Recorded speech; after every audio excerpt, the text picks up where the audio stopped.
കൃഷ്ണനെ പിടിക്കുക, ഗ്രീസനൊക്കെ കണ്ടു പിടിക്കാമല്ലോ. കൃഷ്ണൻ പൊക്കി പിടിക്കുക, മുട്ട് പൊങ്ങട്ടെ.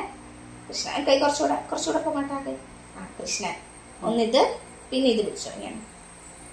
ഇത് 2 കൃഷ്ണൻ. പിന്നെ മയിൽപ്പീലി വെക്കുന്ന കൃഷ്ണൻ ഇവിടെ, അതിവിടെ തന്നെ ഇങ്ങനെ വെച്ചാൽ മതിയല്ലോ. മുകളിലത്തെ കൈ മുകളില്, മയൂര് കുറച്ചുകൂടെ പൊക്കിക്കോ. ഇത് ഇവിടെ കുറച്ചുകൂടെ പൊങ്ങട്ടെ.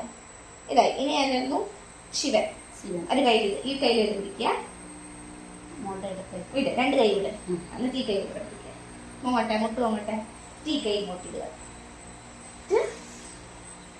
ശരി, ഓക്കെ. ഇനി അതിന്റെ പാർവതി ആകുമ്പോ കൈ ചെറുതാക്കുക, മുട്ട് പൊങ്ങുക, പാർവതി. പിന്നെ ആരാന്ന് പറഞ്ഞു? പിന്നെ ലക്ഷ്മി. ലക്ഷ്മി ആകുമ്പോ 2 കൈ ഇങ്ങനെ മുട്ടൊക്കെ പൊക്കി പിടിക്കും ലക്ഷ്മി. സീത ആകുമ്പോ ഇങ്ങനെ ഈ കയ്യിൽ ഇത് പിടിക്കുക, ഇത് ചേർത്ത് പിടിക്കുക, താഴോട്ട് കൊടുക്കുക. എന്നിട്ട് ഈ കൈ താഴോട്ട് പതാക, മുട്ടൊക്കെ പൊക്കി പിടിക്കുക ലക്ഷ്മി. അയ്യോ, ഇത് സീത. അത് കൈ ഇവിടെ ഇങ്ങനെ മുട്ട് പൊങ്ങിയിട്ട് ഇതിങ്ങനെ. പിന്നെ ഗണപതി ആവുമ്പോ ഇങ്ങനെ. ഗണപതി ഗണപതി എന്ന് പറയുമ്പോ ഇങ്ങനെ 2 കൈയിൽ കവിത്തം പിടിച്ചിട്ട് ഒരു കൈ താത്തും, ഒരു കൈ താത്തും ഒരു കൈ പൊക്കി, മുട്ട് പൊങ്ങിയിരിക്കണം. ഗണപതി വേണേ കുറച്ച് ഒതുക്കി പിടിക്കാം. ഗണപതി. പിന്നെ ആരാ? ഗണപതി എന്ന് പറയുമ്പോ നമ്മള് കൈ ഇങ്ങനെ എടുത്താൽ ഗണപതി. പിന്നെ നരസിംഹം ഇങ്ങനെ.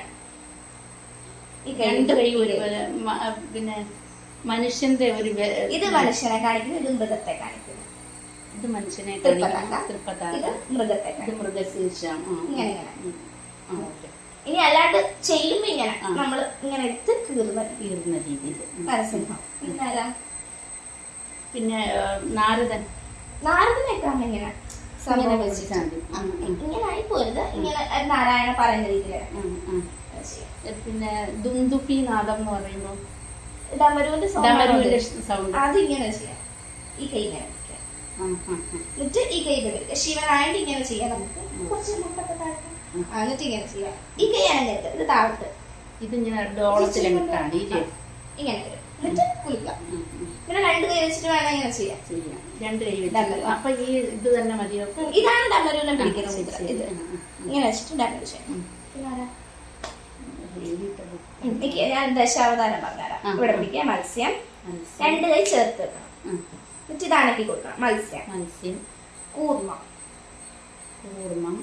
വരാഹം, നരസിംഹം. വെള്ളമൊക്കെ ചേർത്ത് വൃത്തിക്ക് പിടിക്കും. നരസിംഹം, വാമനൻ. ഇതൊരു കയ്യിൽ കൊടയും ഒരു കൈ മറ്റേ പാത്രം പിടിച്ചിട്ട് വാമനൻ. താഴോട്ട്. ഇനി ഈ കൈ ഇവിടെ വെച്ച് ആ കൈയുടെ ഇങ്ങനെ ഈ കൈ പൊക്കിയിട്ട് പരശുരാമൻ. ഈ മുദ്ര പരശുരാമൻ. ആ കൈയോട് നോക്കി ഇങ്ങനെ കുറച്ച് ഗൗരവത്തിൽ നോക്കി നിൽക്കുക. ഈ കൈ ഇങ്ങനെ ഇരിക്കട്ടെ, പതാക വൃത്തിക്ക്. പരശുരാമൻ. അടുത്തത് ശ്രീരാമൻ. ഒരു കൈയിൽ അമ്പും ഒരു കൈയിൽ ഇങ്ങനെ പൊക്കി പിടിക്കണം. ഈ കൈ ഇവിടെ താഴെ ഇങ്ങനെ. ഈ മുദ്രയാണ് നമുക്ക് ഇതിനൊക്കെ വേണ്ടത്. ഈ കടകാമുഖം. ഇത് ഇച്ചിരി കൂടെ ഒടിച്ചു വെക്കും. മുട്ടുവെക്ക് പിടിക്കുക. ശ്രീരാമൻ. ഇനി ബലരാമൻ. ഈ കൈ ഫ്രണ്ടിലോട്ട് ഇങ്ങനെ കൊടുക്കുക, ബലരാമൻ. താഴ്ത്തിടുക, ഇത് പൊക്കി പിടിക്കുക. പൊക്കട്ടെ. ബലരാമൻ. ശ്രീകൃഷ്ണൻ. ശ്രീകൃഷ്ണൻ. ഇനി ഇവിടെ പിടിക്കുക. ഇത് ശുഭതുണ്ടെന്ന് മുമ്പ് ചോദിച്ചില്ല, ഇതൊക്കെ എന്തിനാ എടുക്കുന്നതെന്ന്? കുതിരേനെയൊക്കെ കാണിക്കണേ. കുതിരയെ കാണിക്കാം. അപ്പൊ അത് എന്റെ വലത്തെ കൈയല്ലേ? ഇങ്ങനെ ഈ മുദ്ര. അല്ല, ഏതൊക്കെ വരല? ഈ 2 വിരലുകളും മോതിര വിരലും നീട്ടി പിടിക്കുക. മറ്റേ കയ്യിൽ കവിത്തം പിടിക്കുക. എന്നിട്ട് ഇങ്ങനെ. ഇതാണ് കൽക്കീനെ കാണിക്കുക. ഇനി ആരാ? ദശാവതാരം മൊത്തം കഴിഞ്ഞു. കൃഷ്ണൻ. രാധേനെ കാണിക്കുന്നത് ഈ കടകാമുഖം. അപ്പൊ എല്ലാം നമുക്ക് ഈ കടകാമുഖത്തിന്റെ ആവശ്യമാണ്.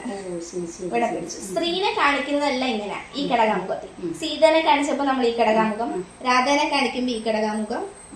രാധയും പിന്നെ ലക്ഷ്മിയും ഒരേ കടകാമുഖം മതി. ലക്ഷ്മി ഇല്ല, കവിത്തം പിടിച്ചിട്ട് ഇങ്ങനെ നിൽക്കണം.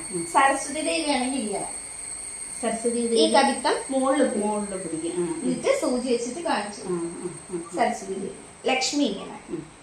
പാർവതി ഇങ്ങനെ, പാർവതി ഇങ്ങനെ. ഒതുക്കൊതുക്ക് മുട്ടൊക്കെ പൊക്കിയിട്ട് പാർവതി. സീത വരുമ്പോ ഇങ്ങനെ കടകാമുഖം, എന്നിട്ട് കൈ താഴെ കൊടുക്കും. രാധ വരുമ്പം ഈ കൈ ഡോളത്തിൽ പോകും, എന്നിട്ട് ഒതുക്കിയിടുക. മുട്ട് വന്നിട്ട് രാധ. ഞാൻ വേണ്ട ഇതിട്ട് നോക്കണം. ഒത്തിരി സംശയമുണ്ട്. അതാണ് ഒത്തിരി കൈ പിടിക്കുന്ന ബുക്ക് ഇതായി നമ്മൾ കളിച്ചോണ്ടിരിക്കുന്നത്. കളിയും ഈ കൈയും കൂടെ